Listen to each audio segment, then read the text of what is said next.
मित्रांनो, आता आपण टेस्ट नंबर 1 पाहूया. सोल्युशन अँड कोलिगेटिव्ह प्रॉपर्टी या चॅप्टरवर, आणि टॉपिक आहे solubility of solid and gas in liquid. आता या टेस्टमध्ये 10 क्वेश्चन्स आहे आणि प्रत्येक क्वेश्चन्सला 4 पॉईंट्स आहे आणि थिअरॉटिकल बेस क्वेश्चन्स आहेत. त्यामुळे इझिली आपण 10ही क्वेश्चन समजून घेऊ शकतो आणि त्याचे करेक्ट आन्सर देऊ शकतो. चला आता आपण टेस्टला सुरुवात करूया. क्वेश्चन नंबर फर्स्ट तुमच्या समोर आहे. Solubility depends upon the nature of. पहिलं दिलेलं आहे सोल्यूट अँड सॉल्वंट, सेकंड दिलेलं आहे टेम्परेचर आणि थर्ड दिलेलं आहे pressure. The options with all correct choice is. यापैकी करेक्ट चॉईस असणारं ऑप्शन तुम्हाला सांगायचं आहे. सोल्युबिलिटी कशावर डिपेंड आहे ते.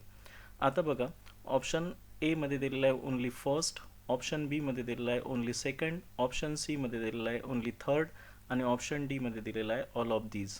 आपल्याला माहिती आहे सोल्युबिलिटी कशावर डिपेंड असते ते थेरी आपण स्टडी केल्यानंतर. बघा, सोल्यूट आणि सॉल्वंटवरही डिपेंड असते, कशा प्रकारचं सोल्यूट आहे आणि कशा प्रकारचं सॉल्वंट आहे, पोलर आहे का नॉन पोलर आहे. टेम्परेचर चेंज झालं तरी सोल्युबिलिटी चेंज होते आणि गॅसियस जर सोल्यूट असेल तर प्रेशर चेंज झालं तरीही सोल्युबिलिटी चेंज होत असते. त्यामुळे करेक्ट आन्सर कोणतं राहणार आहे याचं सांगा, डी. ऑल ऑफ दीज हे डी याचं करेक्ट आन्सर राहील. त्यामुळं थिअरॉटिकलच क्वेश्चन आहे. त्यानंतर नेक्स्ट क्वेश्चन तुमच्या समोर येतोय. बघा, सेकंड नंबरचा क्वेश्चन आहे. In which solvent does sodium chloride and sugar dissolve. आता यापैकी कोणत्या सॉल्वंटमध्ये सोडियम क्लोराईड आणि शुगर हे डिझॉल्व होतात हे आपल्याला करेक्ट आन्सर द्यायचं आहे. जसं सोडियम क्लोराईड हे आयोनिक सॉलिड आहे.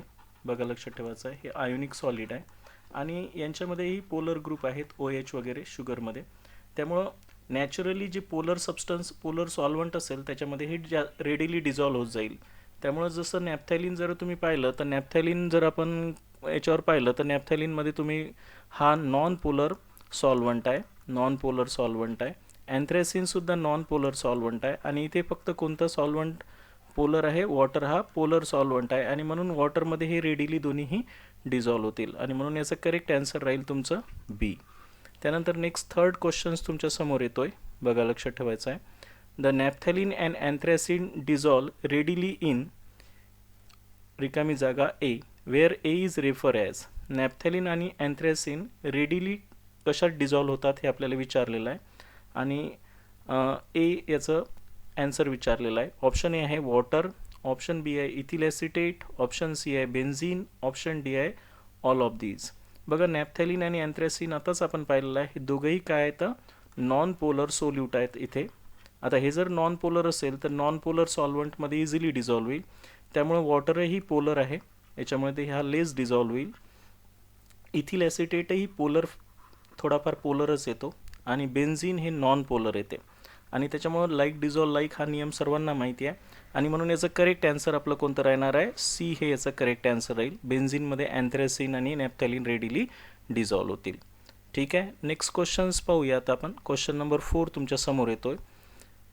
Wien solid solute is added to the solvent, some solute dissolve and its concentration increases in solution, this process is known as. जेव्हा आपण सॉलिड सोल्यूट सॉल्वंटमध्ये ॲड करतो, सम solute dissolve होते आणि concentration सोल्यूटचं increase होत असते सोल्युशनमध्ये. दिस process is known as. या प्रोसेसला आपण काय म्हणतो, एक सॅच्युरेशन, ऑप्शन बी आहे डिझॉल्युशन्स, ऑप्शन सी आहे अनसॅच्युरेशन, ऑप्शन डी आहे क्रिस्टलायझेशन्स. सांगा, जेव्हा सोल्यूट सॉल्वंटमध्ये डिझॉल्व होत असते तर त्या प्रोसेसला आपण डिझॉल्युशन्स म्हणत असतो. सोल्यूट हा डिझॉल्व होत जातो आणि म्हणून याचं करेक्ट आन्सर राहणार आहे आपलं बी. त्यानंतर नेक्स्ट क्वेश्चन्स तुमच्या समोर येतोय, 5व्या नंबरचा questions. The solute particles in solution collides with solid solute particle. जेव्हा एक सोल्युशन बनलेलं असते त्या सोल्युशनमध्ये जे सोल्यूट पार्टिकल असतात ते एकमेकांवर काय होतात, कोलाइड होतात. Solute particle in solution colloid with solid solute particles and get separated out as a solution. वापस ते सेपरेट आउट होतात. This process is known as option A dissolution, option B saturation, option C crystallization आणि option D unsaturation. सांगायच्यातलं correct answer कोणतं राहणार आहे, जेव्हा collide होतात सोल्यूट पार्टिकल सोल्युशनमध्ये आणि पुन्हा ते सेपरेट आउट होतात त्या आपल्या प्रोसेसला काय म्हणतो आपण, क्रिस्टलायझेशन्स. ठीक आहे, म्हणून याचं करेक्ट आन्सर तुमचं कोणतं राहणार आहे, सी हे याचं करेक्ट आन्सर राहील. नेक्स्ट क्वेश्चन्स पाहूया आपण आता. Question number 6. Which of the two process occur at the same rate in order to achieve the equilibrium.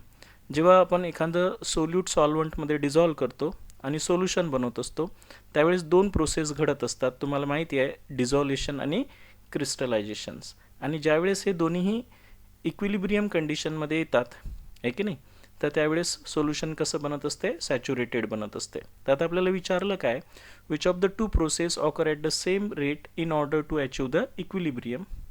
तर यामध्ये कोणती दोन प्रोसेस घडतात ते इक्विलिब्रियम अचीव करतात. ऑप्शन ए आहे सॅच्युरेशन अनसॅच्युरेशन, ऑप्शन बी आहे सॅच्युरेशन क्रिस्टलायझेशन, ऑप्शन सी आहे डिझॉल्युशन आणि क्रिस्टलायझेशन आणि ऑप्शन डी आहे अनसॅच्युरेशन आणि क्रिस्टलायझेशन. सांगा, जेव्हा इक्विलिब्रियम होत असते तर डिझॉल्युशनचा रेट बघा, रेट ऑफ डिझॉल्युशन्स आणि रेट ऑफ म्हणजे क्रिस्टलायझेशन्स हे काय होत असतात, सेम होत असतात. त्याच्यामुळे याचं करेक्ट आन्सर राहणार आहे तुमचं सी, हे याचं करेक्ट आन्सर राहील. त्याच्यामुळे याचं करेक्ट आन्सर राहणार आहे आपलं सी. क्वेश्चन नंबर 7 आता तुमच्या समोर येतो. A solution in which no more solute can be dissolve at the same temperature and pressure is called. Option A आहे अनसॅच्युरेटेड सोल्युशन, ऑप्शन बी आहे सॅच्युरेटेड सोल्युशन, ऑप्शन सी आहे डिझॉल्युशन आणि option D आहे C आहे, ते D पाहिजे option D आहे क्रिस्टलायझेशन्स. बघा क्वेश्चन नंबर 7 पुन्हा पाहू आपण. A solution in which no more solute can be dissolve at the same temperature, म्हणजेच सेम टेम्परेचर आणि प्रेशरला त्यामध्ये सोल्यूट डिझॉल्व होत नाही सोल्युशनमध्ये, अशा याला आपण कोणतं सोल्युशन म्हणत असतो, unsaturated solution, saturated solution, C dissolution आणि डी क्रिस्टलायझेशन. सांगा याच्यातलं करेक्ट आन्सर कोणता आहे. ज्या स्टेजला इक्विलिब्रियम तयार होते ते ॲक्च्युली सॅच्युरेटेड सोल्युशन असते आणि म्हणून याचं करेक्ट आन्सर कोणतं राहणार आहे तुमचं बी, हे याचं करेक्ट आन्सर राहील. नेक्स्ट क्वेश्चन्स पाहूया. क्वेश्चन नंबर 8 तुमच्या समोर येतोय. अ solution in which more solute can be dissolve at the same temperature and pressure. More solute dissolve होऊ शकतो सोल्युशनमध्ये, तर त्या सोल्युशनला आपण कोणत्या टाईपचं सोल्युशन म्हणत असतो. ए सॅच्युरेटेड सोल्युशन, ऑप्शन बी unsaturated solution, option C dissolution आणि ऑप्शन सी क्रिस्टलायझेशन. सांगा, मोर सोल्यूट जर डिझॉल्व होत असेल तर आपण त्याला काय म्हणतो, अनसॅच्युरेटेड सोल्युशन. ठीक आहे, म्हणून याचं करेक्ट आन्सर तुमचं कोणतं राहणार आहे, बी हे याचं करेक्ट आन्सर राहील. नेक्स्ट क्वेश्चन्स तुमचा बघूयात आपण. Which of the following statement is true about the saturated solution. यापैकी सॅच्युरेटेड सोल्युशनसाठी कोणतं स्टेटमेंट हे ट्रू आहे.